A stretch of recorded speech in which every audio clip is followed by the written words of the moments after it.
వేదిక పైన ఉన్న మాజీ ఎమ్మెల్యే శ్రీ తెలుగుదేశం పార్టీ నాయకులు వర్మ గారు, party spokes person, Telugu Desam party spokes person, అలాగే బుర్రా కృష్ణరాజు గారు భారతీయ జనతా పార్టీ తరపు నుంచి భారతీయ జనతా పార్టీ నాయకులు, తంగెళ్ళ ఉదయ్ శ్రీనివాస్ గారికి జనసేన పార్టీ తరపు నుంచి, అలాగే ఇక్కడ ఈ హాల్లో సమావేశమైన తెలుగుదేశం పెద్దలందరికీ, నాయకులందరికీ, భారతీయ జనతా పార్టీ నాయకులందరికీ, జనసేన పార్టీ నాయకులందరికీ, వీర మహిళలకి, ప్రతి ఒక్కరికి పేరు పేరున నా హృదయపూర్వక నమస్కారాలు. మనస్ఫూర్తిగా మీ అందరికీ ఆహ్వానం పలుకుతా ఉన్నాను. కొంచెం వెనకలు కూర్చుండి సార్, వెనకాల కనిపించకుండా ఉంటాను. నేను చాలా రోజుల నుంచి ముఖ్యంగా తెలుగుదేశం నాయకులందరికీ, కార్యకర్తలందరికీ నేను చాలా రోజుల నుంచి మనసిప్పి పంచుకోవాలనుకుంటా ఉన్నాను. ఇది చాలా రోజుల నుంచి ఎప్పుడన్నా సరే ఇలాంటి సమయం సందర్భం వచ్చినప్పుడు నేను ఎందుకు మన తెలుగుదేశం పార్టీకి నిలబడ్డాను, దేనికని చెప్పడానికి మనసిప్పి చెప్పుకోవాలి మీ అందరికీ అని అనుకున్నాను. అంటే నేను ఎలాంటి వ్యక్తిత్వం ఉన్నాడని చెప్పడానికి. పాలిటిక్స్లో సహజంగా మీ అందరూ నాయకులు, మండల స్థాయి నాయకులు, పంచాయతీ స్థాయి నాయకులు, మన పార్టీ ఎదగాలనుకుంటాం తప్ప వేరే పార్టీ ఎదగాలని అనుకోం. సహజం ఇది అందరికీ. మీరు ఒప్పుకుంటారు ఆ మాటకి? మన పార్టీ ఎదగాలనుకుంటాం తప్ప వేరే పార్టీ ఎదగాలనుకోం. కానీ నాకు చంద్రబాబు గారి మీద చాలా అపారమైన గౌరవం, మనస్ఫూర్తిగా. ఎందుకంటే ప్రతి నాయకుడితోటి మనకి ఇష్టపడే అంశాలు ఉంటాయి, విభేదించే అంశాలు ఉంటాయి. ఆయనతో నాకు విభేదించే అంశాలు తక్కువ, సమ్మతి తెలిపే అంశాలు ఎక్కువ నాకు. కాకపోతే ఒకసారి సహకారం, సంఘర్షణ మధ్యలో సరైన మాట తీరు లేకపోతే, సరైన మనం కూర్చొని సమన్వయపరిచే వ్యక్తులు లేనప్పుడు కొంచెం ఇబ్బంది గురవుతుంది.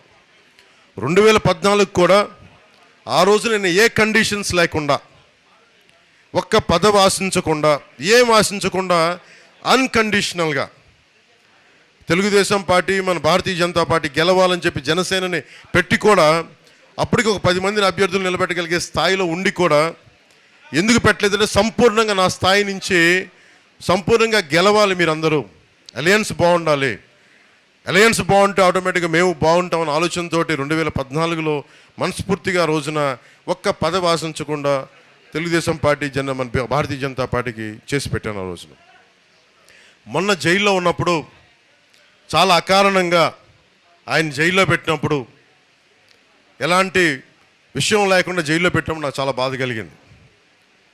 ఆయన వెళ్తా ఉంటే చాలామంది రోడ్డు మీద, అన్న ఆయన్ని బంధించేశారన్న, ఆయన కూర్చోబెట్టి జైలు నుంచి బయటికి తీసుకురండి అన్న అని చెప్పి ప్రతి ఒక్క తెలుగుదేశం తమ్ముడు నా దగ్గరికి వచ్చి దారి పొడుగుతో మాట్లాడుతుంటే చాలా కదిలించేసింది. ఇది నేనేం కోరుకుంటానంటే, మనందరి మధ్య మన విభిన్నమైన పార్టీలకు చెందిన వ్యక్తులం కావచ్చు, కానీ మనందరం కలిసి భారతదేశానికో, ఆంధ్రప్రదేశ్, మనం ఉంటున్న ఆంధ్రప్రదేశ్కో మనం పని చేసుకోవడానికి వచ్చాం. మనందరికీ ఏకాభిప్రాయం లేకపోవచ్చు అన్ని విషయాల మీద, కానీ ఎక్కువ శాతం ఏకాభిప్రాయం ఉండేలాగానే మనం ప్రయత్నాలు జరుగుతూ ఉంటాయి. ఈ పొత్తు కూడా అలాంటిదే. అన్నీ మనం ఏకీభవించాల్సిన అవసరం లేదు, అన్నీ మనం కూర్చొని యాక్సెప్ట్ చేయాల్సిన అవసరం లేదు, కానీ ఎక్కువ శాతం 70-80% అందరం ఏకీభవించే పరిస్థితులే ఉంటాయి. నాకు ఎదుగుదల ఉండి కూడా ఎందుకు నన్ను నేను కుదించుకొని 25 స్థానాలకు ఎందుకు కుదించుకున్నానంటే, మీ దగ్గర బలమైన స్ట్రక్చర్ ఉంది తెలుగుదేశం పార్టీకి. మేము స్ట్రక్చర్, మా దగ్గర యువత బలం ఉంది, మా దగ్గర కొట్లాడే బలం ఉంది, మా దగ్గర కొట్లాడే శక్తి ఉంది. నేను మా యువత అందరికీ చెప్తుంటాను, మా మహిళా నాయకులు వాళ్ళందరికీ చెప్తుంటాం, మా నాయకులందరికీ చెప్తుంటున్నాం, భారతీయ జనతా పార్టీని చూసి కానీ, తెలుగుదేశం పార్టీని చూసి కానీ మనం నేర్చుకోవాల్సింది, ఒక ఇంతమంది జనసందోహాన్ని ఒక స్ట్రక్చర్లో ఎలా పెట్టాలి అనేది మీ రెండు పార్టీలను చూసి నేర్చుకోవాలి.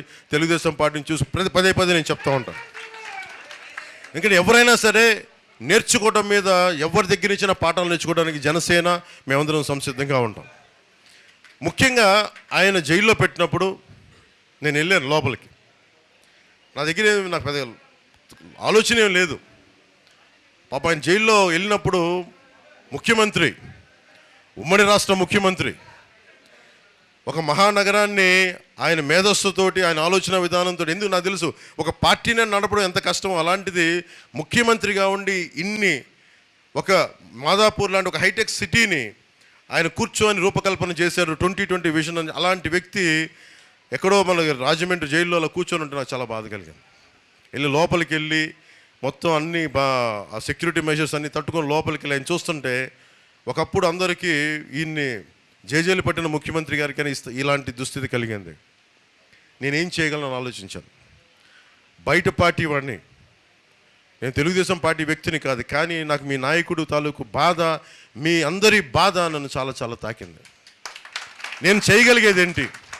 నేను చేయగలిగేది ఏమనుకున్నానంటే మనందరం కలిసి ప్రజాస్వామ్యాన్ని కాపాడాలి.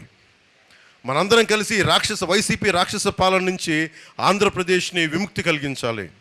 నా వంతు కృషి నేనేం చేయగలను? సహజంగానే పొత్తు ఇలాంటి పరిస్థితుల్లో, ముఖ్యంగా మీ నాయకులందరికీ, తెలుగుదేశం నాయకుల మీ అందరికీ కూడా, సీనియర్లందరికీ తెలుసు, ఇలాంటి పొత్తులో ఆమ్ ట్విస్ట్ చేస్తారు. మాకు ఇన్ని సీట్లు కావాలి, మాకు ఇది కావాలి, అలా కండిషన్స్ పెట్టే పొత్తు ఉంటుంది ఎప్పుడు. నేను అవేం పెట్టుకోలేదు మనసులో. ముందు మీ నాయకుడు బయటికి రావాలి, చంద్రబాబు నాయుడు గారు బయటికి రావాలి అన్న ఒక్కటి తప్ప. ఎందుకంటే లెక్కలేసేవాడైతే వాడు పవన్ కళ్యాణ్ అవ్వడు. మనసుతో స్పందిస్తాను, మనకి తెలివితేటలతో స్పందించను, మనసుతో స్పందిస్తాను. కానీ నేను మనసుతో స్పందించినప్పుడు చాలామంది మా నాయకులు చాలా ఇబ్బందులు పడ్డారు. ఇప్పుడే మనకి మండపేట నుంచి కూడా లీలాకృష్ణ గారు సర్వేశ్వరరావు గారితో కూర్చొని మాట్లాడుతున్నారు. ఒకసారి ఆయన సర్వేశ్వరరావు గారు చెప్తా ఉన్నారు, మీరు చాలా పెద్ద హృదయంతో చేశారంటే లీలాకృష్ణ గారు అంటూ ఉన్నారు, ఆయన పెద్ద మనసుకి మేము కూడా నలిగిపోయామండి అని చెప్తా ఉన్నారు, సీటు కోల్పోయి. అలాగే ఈ పరిస్థితుల్లో వర్మ గారు కూడా ఇంత బలమైన నాయకుడు అయ్యండి, త్రిముఖ పోటీ నుంచి ఆయన ఇండిపెండెంట్గా పోటీ చేసే సత్తా ఉండి వ్యక్తి కూడా. ఎందుకంటే నేను ఉదాహరణకి మనం ప్రత్యర్థి పార్టీలైనా, ఇదే త్రిముఖ పోటీ అయినా కానీ ఇంతే గౌరవిస్తాను వర్మ గారికి, గుర్తుపెట్టుకోండి. ఎందుకంటే మనం ఈరోజు కలిసి పనిచేస్తున్న పొత్తు ధర్మం ప్రకారం, కానీ ఆయన సత్తా నాకు తెలియంది కాదు. ఆయన సమర్థత, ఆయన ప్రతిభ, ఆయన వ్యక్తిత్వం, ఆయన నిలబడేతనం, ఆయన లీడర్షిప్ ఎబిలిటీ నేను సంపూర్ణంగా అర్థం చేసుకున్నాను.